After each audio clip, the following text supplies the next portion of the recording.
Hello. Welcome to day number 4 of our 5 days sleep booster challenge. My name is Ildi from I'm Mindfulness, and I welcome you wherever you are in the world. It's very exciting to have you here with me again today. And I hope that you are getting a lot out of these sessions. I know some people have messaged me. Also, I know not everybody. So I would love to hear from you if you haven't told me yet how you are going, because it helps me to help your progress faster and better. So today, as always, I would love to start our session with a little bit of mindful arriving exercise. So it's every day until today. Again, I would like you to think about everything that you were doing until you arrived for today's session. Consciously recall it. Okay, good. And now I would like you to recall everything that you will need to do after this session. So again, just, okay, those are the things. Good. And now you are ready to arrive. Arrive into this beautiful present moment. Arrive into now.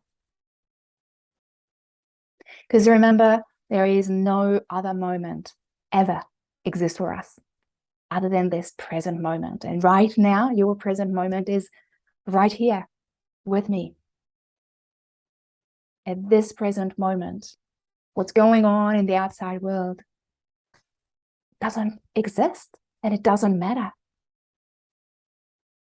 So I would like you to notice the state of your mind. And now, since you are doing this with me for 4 days, I would like you to notice how different is it today to be in your head than it was in the previous 3 days.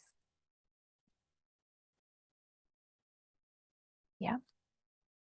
And I would like you to notice, how is your body feeling?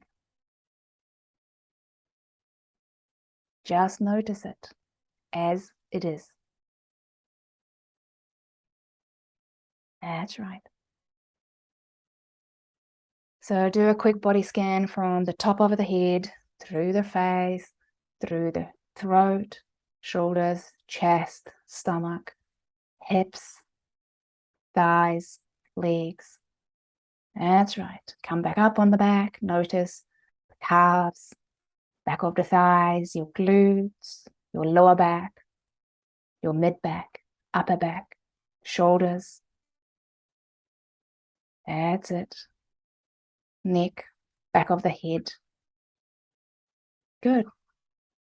So now that you are here, present in your body, present in your mind, I would love to share some of the techniques that I am using, and my clients have used or have been using in the last 12 plus years. So for that, I would love to share my screen with you. All right, so to create the magical change with ease in your sleep, there are the few things that I would love you to consider. So first of all, we talked about yesterday or the day before that when you're unable to fall asleep, try to guide yourself back to sleep by using a calming, nice, loving voice instead of being angry and agitated with yourself. Or first, if you notice that you are being angry and agitated with yourself, just focus that, hey, that's how I'm feeling right now, and that's fine. Make sure that you are not using your phone or TV or lights when you are trying to go to sleep or go back to sleep, because that's going to cause issues with that. It's going to make it harder, because our circadian rhythm can be easily affected if we're using lights, which again, our devices nowadays can cause issues exactly because of that, because they have the lighting, and our human eyes that were designed not to see that bright light before we go to sleep will not allow you to go to sleep with ease. So for that reason, I suggest people using what is called Salt Lamp. So you might know what I'm talking about. If not, I believe I have a picture of that. So there you go, underneath there.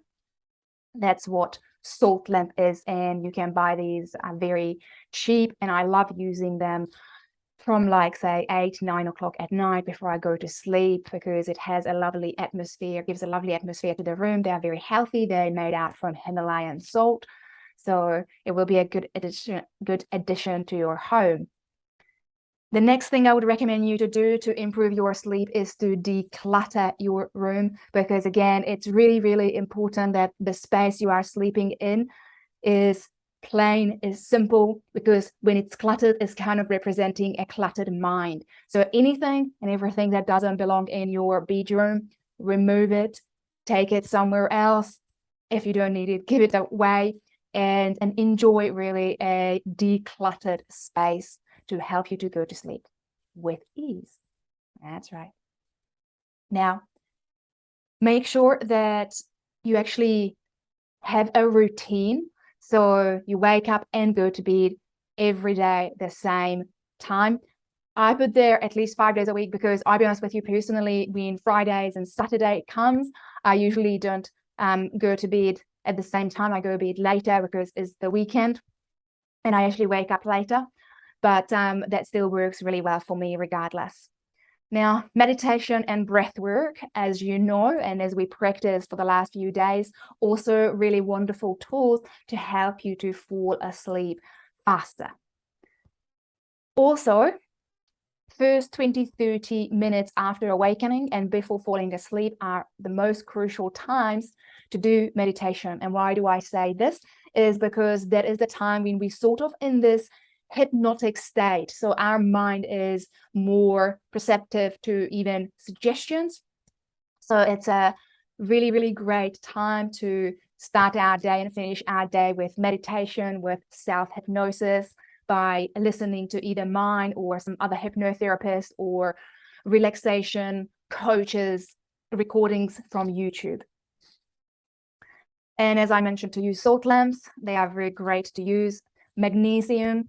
So again, this is not a advice from a doctor, because I am not a doctor, but what works really well for me as well for my clients is taking at least 1,000 milligram of, you heard well, 1,000 milligram of magnesium every day.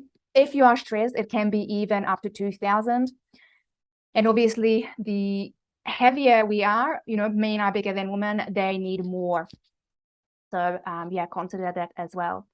I know saunas are really helpful for falling asleep easier. I love going, and I'm about to go tonight as well to my gym and have a sauna session afterwards, because I just sleep much better if I actually go to the sauna. And floating pods, if you don't know again what are they, just Google them. They are pretty popular by now. We're basically just lying in water and you can hear this white noise or some kind of calming music, and you just relax there for half an hour and an hour. So the next thing I would recommend you is don't watch TV for the last couple of hours before you fall asleep. Or if you really want to watch something that is funny or relaxing, no horror, no crime shows, and definitely not the news, because these things are not relaxing and you're not going to have a good night's sleep after watching something like that. The next one is reduce your coffee intake after especially 2 p.m. I would even say no more coffee after 2 p.m. Again, you can say like, oh, but I can sleep with it even before I go to bed. Well, yes, you might think that, but if we actually did measurements on your body and your brain, we would know that no, you are not having a relaxing sleep. You might feel that way for that day because you say like, I'm used to it, but actually that is not the truth. So no coffee after 2 p.m. Again, give it a try, give it a miss for a week and see how you feel from it. Because also the other thing, what I'm suggesting to you here is not the Bible, okay? So it's not going to work for every single person. Everybody is different. Everybody is unique. But research shows that we should not be drinking coffee after 2 p.m. But if you are one of those people who says like, okay, it doesn't matter for me, as I said, try it for a week or two, not having coffee after 2 p.m. and see the difference, okay? And if you say like, hey, I was fine, I was exactly the same, then it's your choice. Okay, the next one, exercising in the morning before work and no later than 5 hours before bedtime. So this is really important. And when I say exercise, I would like to make a difference between working in and working out. Working in is what I call yoga, tai chi, qigong, mindful walking, something that is relaxing for the body and for the mind. You can do that obviously late at night. It's actually even something that's going to help you to fall asleep. But doing vigorous exercising, going to the gym and doing sprints and heavy weightlifting sessions, no, try not to do that at night. Try to do that in the morning during the day. Okay, mindful working exercises, restorative yoga. Yeah, I just talked about that. Okay, lifestyle diary, conscious checking in of coffee, exercise, measuring the time spent with news. So again, this is another technique that a lot of my clients used, is actually taking conscious notes about how much coffee you're drinking a day. Because sometimes you say like, oh, I only drank like 3 coffees or 2 coffees. But then when they start writing down how much they're actually having or how much sugar they are having, or how often they actually go to the gym, they start realizing when it's on paper or on your phone that, okay, I thought that this is the case, but actually it's not. So I would highly recommend you to, just for a week, don't have to be long or any longer, just see how you're going with it for 1 week. More water. Well, again, water, super important. Studies shows that actually when you are dehydrated, that's going to cause you insomnia. And when you are more hydrated, and it doesn't mean drink late at night, because then you're going to be running to the toilet during the night. So you're not going to have a good night's sleep. Drink during the day. Again, I usually try to drink maybe half a liter, 700 mils, or like, you know, a water bottle every morning. And as I said to you, I'm not sure if I said in this challenge, but I definitely told you about in my other videos, that I don't drink water cold. I always drink my water as tea or some kind of herbal brew that I have made. So it's always tastes yummy, because I notice I don't really drink water if it's plain taste. I don't really enjoy it. And I don't really enjoy drinking cold water. I tend to, even if it's room temperature, I don't really drink it. My body just like don't crave for it. So I always just heat it up either in the kettle, or right now I usually just do actually like a big pot on the gas top. And I just keep reheating that and drink that throughout the day. Now, the next thing is smiling first thing in the morning, because again, studies shows that fake laughing and fake smiling even going to put you in a happier mind state, which is going to make you happier during the day. So you're going to be able to fall asleep happier at night. And how do we know this? We do know this because our body reacts. So again, it's a whole study done on this subject, but even if you just think about lemon, right? I want you to imagine lemon. Okay. I want you to imagine it so well that you can actually smell that citrusy smell of the lemon. And you can imagine that as you touch it, that kind of oil going to be on your fingertips. Yeah. And then as you cut the lemon in half and squeeze it, and you squeeze it into your mouth, you can feel that your mouth is watering. Now, you don't have lemon, but your body's function already started reacting to it like you would have just had some lemon. And it's exactly the same with fake laughing and fake smiling as well.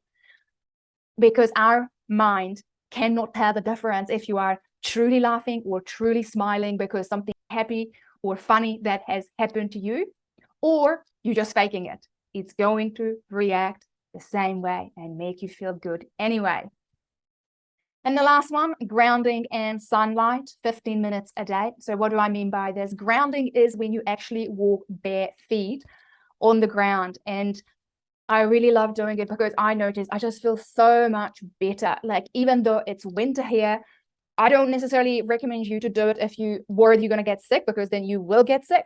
I know I'm not going to get sick. So that's why, even though it's winter here, I took my shoes off and I walked about 20 minutes, roughly 25 minutes today, bare feet. So today we are not going to do any relaxation exercise now at the end because we ran out of time.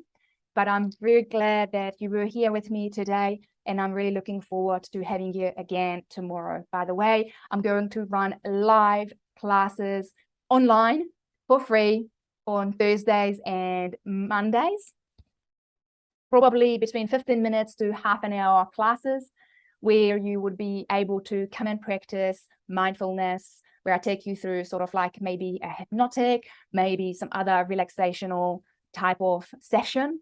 And you don't have to learn anything on those sessions. You just need to listen and let go.